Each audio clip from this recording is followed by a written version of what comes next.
Listen, we all have our demons, but we ain't got nothing on John Rosengrant. The special effects supervisor at Stan Winston Studios has created such iconic figures as the Terminator cyborgs, the Jurassic Park dinosaurs, and oh yeah, this guy.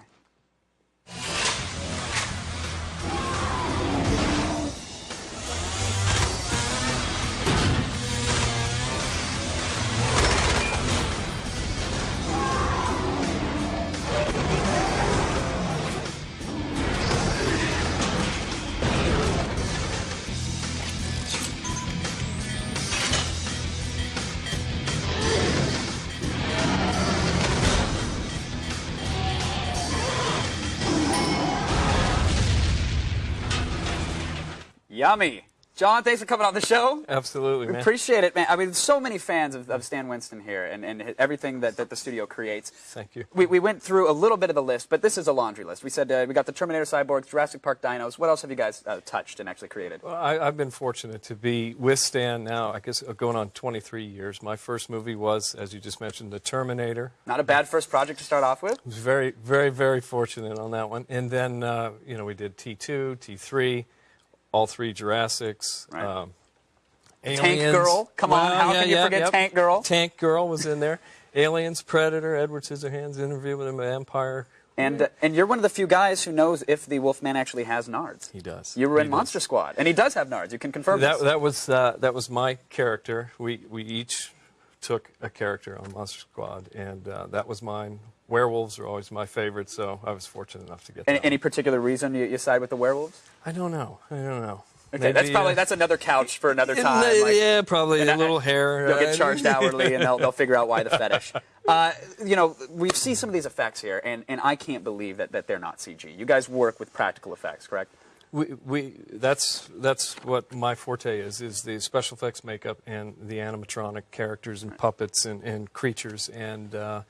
And Doom was a great combination, though. And as with the Jurassic Park movies, I think that's really a great way to go, is to mix both the CGI and the live action. Right. Now, some will say, and granted they're elitist snobs with their After Effects and they're snooty high school graduates that want to be artists, they will say, you guys made dinosaurs. Well, that's great, because clearly that's what you are. Practical effects, they're going the way of the dodo. And you're saying, no, it's not. You have to blend the two. I don't think so, because I think by blending the two, it helps mix it up to fool the audience. I think if you stick with one technique, whether it be what I do with the makeup effects or the puppets and animatronic, or if it's all CG, I think people are very sophisticated now, and they start to catch on. They pick up on it right away. They do, and by mixing the two, I think it keeps it off balance and try to raise that bar.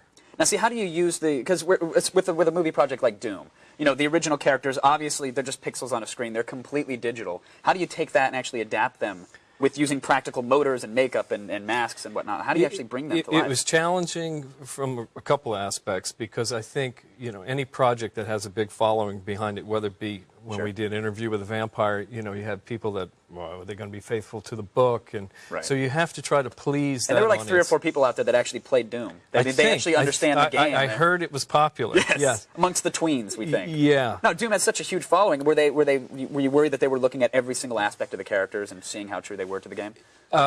You know, the guys at id were great to work with, and what our mantra or our idea is to sort of just deliver the essence of those characters, but kind of give it big screen feeling, detail, textures, coloration, and, you know, bring what we bring to the mix, but keep the vibe of their characters. So what kind of work actually goes into making one of these characters? Like one of the ones that was most heart-stopping for me I saw was the Baron.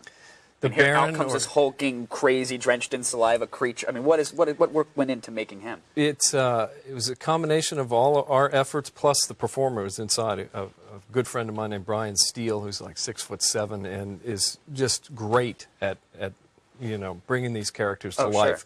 And that's sort of what we pride ourselves on, trying to make a character not just a monster, but, you know, give it some life. It's not a suit; he has a life. Exactly. But it was a suit. And then it's an animatronic head, so it can snarl and, you know, jaw and wrinkles and all that. This is happening remotely, so we're working in concert with Brian, bringing that performance. And then in the shot that you just showed in the clip, it's great because the CG has done the chainsaw, so it can end up exactly where you want it to. So he can freely swing his arm around as wild as he wants, and they'll fix it in post. And then when he blows up and things get cut off, you know, it's all augmented with CG. So I think it's sort of showing the marriage of the best of both worlds in those effects. It's brilliant stuff. I'm never inviting you to a Halloween party because I always want the best costume, but I thank you for coming on and share it with us, John. My pleasure. We sincerely appreciate it. All righty. Hey, folks at home, are you scared? Well, you will be when the Doom movie drops on DVD tomorrow. Excellent special features, by the way, I'm just saying.